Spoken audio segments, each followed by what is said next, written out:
कांग्रेसी नेता और आरजेडी सुप्रीमो लालू यादव के साले साधु यादव ने आज गुजरात जाकर मुख्यमंत्री नरेंद्र मोदी से मुलाकात की। साधु और मोदी की मुलाकात के बाद सियासी गलियारों में अटकलों का बाजार गर्म हो गया है।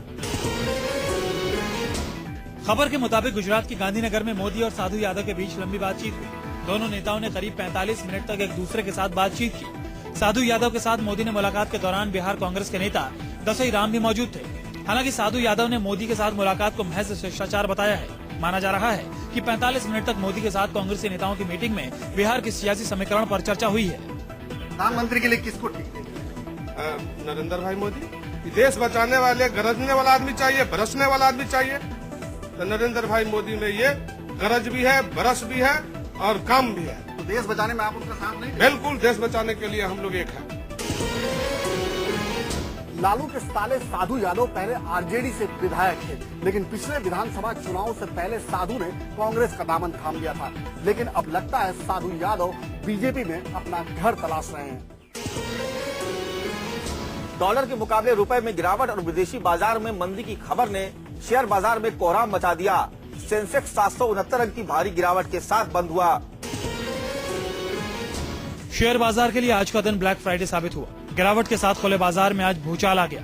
जहां एक तरफ बीएसई का सेंसेक्स 769 अंकों की भारी गिरावट के साथ बंद हुआ, वहीं एनएसई के निफ्टी में भी 234 अंकों की ऐतिहासिक गिरावट दर्ज की गई। गौरतलब है कि महंगाई की मार झेल रही जनता पर आज एक साथ तहरी मार पड़ी है। एक तरफ रुपया डॉलर के मुकाबले सबसे निचले स्तर पर लुढ़क गया, सोने की कीमतों में जबरदस्त उछाल आई। वहीं कारोबार बंद होने से ठीक पहले सेंसेक्स की भी हालत पस्त हो गई। रुपया और शेयर मार्केट में आई सुनामी के साथ सोने के दामों में भारी इजाफे ने देश की इकोनॉमी का दिवाला निकाल दिया है। सवाल ये उठता है कि देश को इस हालत तक पहुंचाने के लिए जिम्मेदार कौन है? अमेरिकी डॉलर के मुकाबले रुपये में लगातार गिरावट जारी है। अब तक के रिकॉर्ड ब्रेक गिरावट के साथ $1 की कीमत आज 62 के पार चली गई। रुपए को थामने के लिए आरबीआई की हर कोशिशें नाकाफी साबित हो रही हैं। पाताल की गर्त में समाता रुपया अपने सारे रिकॉर्ड तोड़ता जा रहा है। अमेरिकी डॉलर के मुकाबले रुपया 62 के निचले स्तर को पार कर गया। अब तक इतिहास में रुपए में इतनी बड़ी गिरावट कभी नहीं हुई थी। पिछले एक महीने में रुपए में 3.5% की गिरावट आई है। जहां एक और महंगाई ने लोगों की कमर तोड़ रखी है, वहीं रुपए में आई भारी गिरावट का सीधा असर आम लोगों पर होना तय है। डॉलर के मुकाबले लगातार टूटते रुपए की वजह से पेट्रोल डीजल की कीमतें बढ़ेंगी। तेल महंगा होने से माल ढुलाई बढ़ेगी, जिससे फल सब्जियां और महंगी होंगी। विदेश जाना जेब पर भारी पड़ेगा। विदेशों में पढ़ाई करना महंगा होगा।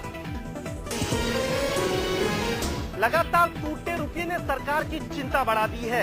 अगर रुपये पर जल्द ही काबू नहीं किया गया तो पेट्रोल और डीजल महंगा होने के साथ महंगाई 7वें आसमान पर पहुंचना तय है। एक और जहां रुपया रसातल की ओर जा रहा है और शेयर मार्केट धड़ासाई हो रहा है, वहीं सोने ने आज जबरदस्त छलांग लगाई है। सोने की कीमतों में 1310 रुपया प्रति ग्राम का जबरदस्त इजाफा हुआ है।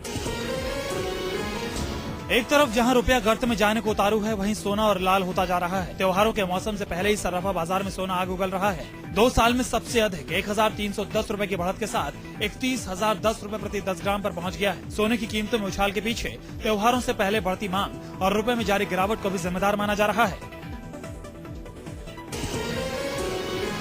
3 दिन पहले सरकार ने सोने के आयात को कम करने के लिए इंपोर्ट ड्यूटी बढ़ा दी थी, जिसकी वजह से सोने के इंपोर्ट में काफी कमी आई है। मुंबई में विस्फोट के बाद डूबी पनडुब्बी आईएनएस सिंधुरक्षक के अंदर फंसे नौसैनिकों के बचने के आसार अब बहुत कम हैं। नौसेना के गोताखोरों ने आज 4 शव निकाले हैं। 2 दिन पहले आईएनएस सिंधुरक्षक में विस्फोट के बाद लगी इस आग को देखकर अंदाजा लगाना मुश्किल नहीं था कि हादसे के बाद पनडुब्बी में सवार नौसैनिकों की क्या हालत हुई होगी। जैसे जैसे वक्त बीत रहा है, नौसैनिकों के बचे होने की आशंका बेहद कम हो गई है। नौसेना के गोताखोरों ने आज 4 शवों को बाहर निकालने में कामयाबी हासिल की। शवों की हालत देखकर बाकी 14 लोगों की हालत का अंदाजा लगाया जा सकता है। पनडुब्बी से मिले शवों की हालत ये है कि उनकी पहचान करना मुश्किल हो रहा है। सेना पहचान के लिए इनके डीएनए टेस्ट करवाने जा रही है। रक्षा मंत्रालय के मुताबिक दुर्घटनाग्रस्त हुई रूस में निर्मित इस पनडुब्बी के भीतर मौजूद उबलते पानी की वजह से शुरुआत में बचाव कर्मी इसके भीतर नहीं घुस पा रहे थे। रक्षा मंत्रालय के मुताबिक हादसे के बाद पनडुब्बी सिंधुरक्षक पूरी तरह से तबाह हो चुकी है। हादसे की सच्चाई जानने के लिए बोर्ड ऑफ इंक्वायरी का आदेश दिया जा चुका है। निलंबित आईएएस ऑफिसर दुर्गा शक्ति नागपाल के निलंबन के खिलाफ दायर जनहित याचिका को आज सुप्रीम कोर्ट ने खारिज कर दिया, लेकिन कोर्ट ने ये जरूर कहा कि अगर दुर्गा शक्ति नागपाल खुद याचिका दायर करती हैं, तो कोर्ट उस पर विचार कर सकता है। सुप्रीम कोर्ट से आज यूपी के निलंबित आईएएस अफसर दुर्गा शक्ति नागपाल को निराशा हाथ लगी है। जनहित याचिका पर सुनवाई करते हुए कोर्ट ने कहा कि अगर दुर्गा शक्ति नागपाल खुद याचिका दायर करती है, तो न्यायालय इस पर विचार कर सकता है।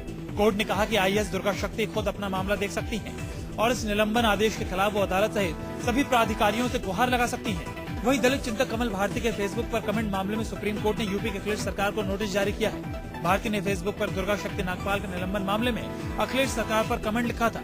कमल के इस कमेंट के बाद यूपी पुलिस ने गिरफ्तार कर दिया था। दुर्गा शक्ति नागपाल के समर्थन में फेसबुक पर लिखने वाले कमल भारती की हिरासत के मामले में अब उत्तर प्रदेश सरकार को जवाब देना होगा, जो अखिलेश सरकार के लिए आसान नहीं होगा। भोजपुरी गायक और अभिनेता मनोज तिवारी ने आज भोजपुरी एकेडमी अवार्ड बिहार सरकार को लौटा दिया। मनोज तिवारी की लोक गायिका मालिनी अवस्थी को भोजपुरी का ब्रांड एम्बेसडर बनाने से नाराज हैं।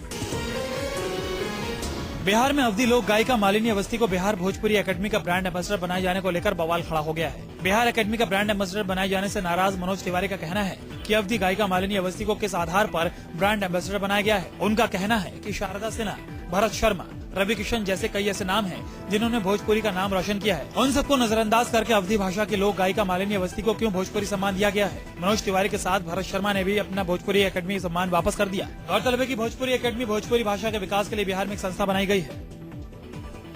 बिहार भोजपुरी एकेडमी ने बिहार भोजपुरी एकेडमी का ब्रांड एम्बेसडर नियुक्त कर दिया। अब ये डिसीजन पूरे भोजपुरी कलाकारों के लिए मेरे हिसाब से ये बहुत ही अपमानजनक है। मनोज तिवारी का कहना है कि मालिनी अवस्थी को फौरन भोजपुरी के ब्रांड एम्बेसडर पद से हटाना चाहिए। इस मामले में मनोज तिवारी ने मुख्यमंत्री नीतीश कुमार से भी दखल की गुजारिश की है। दिल्ली और आसपास के शहरों में आज सुबह हुई जोरदार बारिश ने लोगों का जीना मुहाल कर दिया। बारिश की वजह से सड़कें पानी में डूब गई, जिससे लोगों को घंटों ट्रैफिक जाम से जूझना पड़ा। दिल्ली समेत पूरे एनसीआर में आज सुबह जोरदार बारिश हुई। सुबह 8 बजे से शुरू हुई बारिश के चलते सड़कों पर जगह जगह पानी भर गया और ट्रैफिक जाम हो गया। दिल्ली में निजामुद्दीन, ग्रेटर कैलाशे और सफदरजंग में ट्रैफिक रिंग कर चलने को मजबूर था। रिंग रोड की हालत भी बेहद खराब थी। सड़कों पर कई किलोमीटर तक जाम लगा हुआ था। जगह जगह बाइक चलाने वाले और पैदल चलने वाले बस स्टैंडों और पेड़ों के नीचे पनाह लेते दिखाई दिए। जाम में फंसे लोग ऑफिस देर से पहुंचे। कई जगहों पर अंडरपास में पानी भरा होने की वजह से लोगों को दिक्कतों का सामना करना पड़ा। बारिश की वजह से जहां लोगों को एक और दिक्कतों का सामना करना पड़ा, वहीं दूसरी ओर दिल्ली समेत पूरे एनसीआर में तेज बारिश होने से लोगों को उमस भरी गर्मी से राहत जरूर मिली। दिल्ली समेत पूरे एनसीआर में हुई मूसलाधार बारिश से सड़क पर चल रही गाड़ियां रेंगने पर मजबूर थी। वहीं दिल्ली की लाइफलाइन कहे जाने वाली मेट्रो की रफ्तार पर भी थोड़ी देर के लिए ब्रेक लग गया था।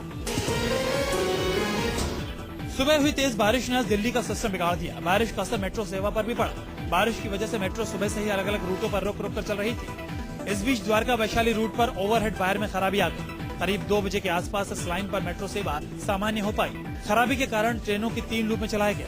पहला करोल बाग से द्वारका सेक्टर 21, दूसरा बाराखंबा स्टेशन से नोएडा और तीसरा बाराखंबा से वैशाली स्टेशन। हर स्टेशन पर 10 से 20 मिनट तक ट्रेन मिल रही थी, जिसके कारण स्टेशनों पर यात्रियों की लंबी लंबी कतारें लग गई। राजीव चौक इंटरचेंज स्टेशन पर यात्रियों की बेतहाशा भीड़ होने के कारण अव्यवस्था का माहौल पैदा हो गया।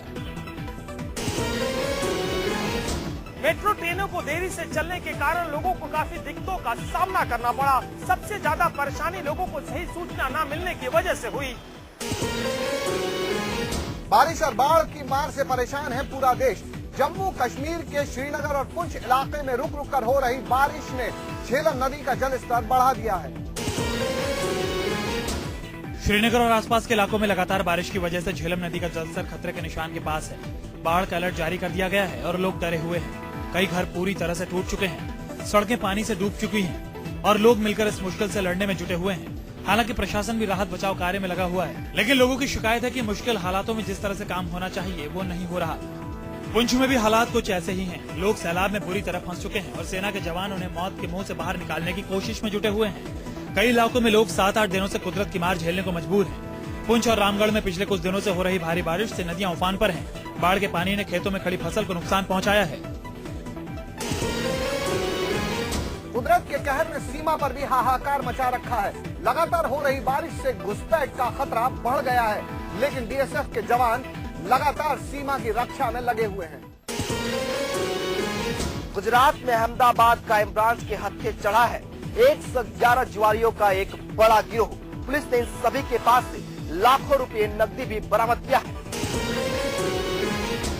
अहमदाबाद में पुलिस की गिरफ्त में एक साथ इतने जुआरी आए कि क्राइम ब्रांच का पूरा ऑफिस उनके लिए छोटा पड़ गया। क्राइम ब्रांच ने एक साथ 5-10 नहीं बल्कि पूरे 111 जुआरियों को धर दबोचा। कैमरे के सामने अपना चेहरा छुपा रहे इन लोगों में कई शातिर मुजरिम हैं। कोई जेल से पेरोल पर रिहा है तो कोई जमानत पर। दरअसल पुलिस को सूचना मिली कि अहमदाबाद के पौष इलाके में भारी तादाद में जुआरी जमा है, जहां लाखों की गैम्बलिंग चल रही है। सूचना मिलते ही पुलिस की एक टीम ने छापेमारी कर क्रिमिनल समेत 111 लोगों को धर दबोचा। साथ ही मौके से पुलिस ने 4 लाख कैश समेत बड़ी तादाद में जुए का टोकन और मोबाइल भी जब्त किए। जिमखाने के आग में जुगाड़ चला रहा था 3 व्यक्ति का, 111 आरोपी एक्यूज है और 3.5 लाख रुपया रोकड़ कैश है, 95 मोबाइल है, 5,60,000 का बरामद किया। पुलिस गिरफ्त में आए इन सभी जुआरियों से पूछताछ कर रही है। पुलिस को शक है कि गैम्बलिंग के इस धंधे के पीछे कोई बड़ा रैकेट काम कर रहा है। हैदराबाद में पिता के हाथों छूटकर नदी में गिरी एक 18 महीने की बच्ची की मौत हो गई। नदी के तेज बहाव में डूबी इस बच्ची का शव 24 घंटे बाद बरामद कर लिया गया। एनआरआई डॉक्टर मेघश्याम रेड्डी अपने 2 बच्चों 10 साल के बेटे प्रमाद और 1.5 साल की बेटी मानवी के साथ घूमने निकले थे। बच्चों की जिद करने पर उन्हें लेकर वो पास के मुसी नदी पर बने एक ब्रिज पर खड़े होकर पानी के तेज बहाव को दिखाने लगे। तभी मासूम मानवी गोद से फिसलकर नदी में गिर गई। आनन फानन में आसपास के लोग बच्ची को बचाने के लिए पानी में कूदे, लेकिन पानी के तेज बहाव और बारिश की वजह से बच्ची का कोई सुराग नहीं मिला। सुबह होते ही रेस्क्यू फिर शुरू किया गया और 5 किलोमीटर दूर बच्ची की लाश बरामद हुई। खेल खेल में हुई इस बच्ची की मौत के बाद पूरा परिवार सख्ते में है। जिसने भी इस घटना के बारे में सुना उसे अपने कानों पर यकीन नहीं हुआ। भोपाल में मुस्लिम संगठन से जुड़े कुछ युवाओं ने अक्षय कुमार की नई फिल्म का थिएटर में जाकर विरोध करने की कोशिश की और हंगामा किया।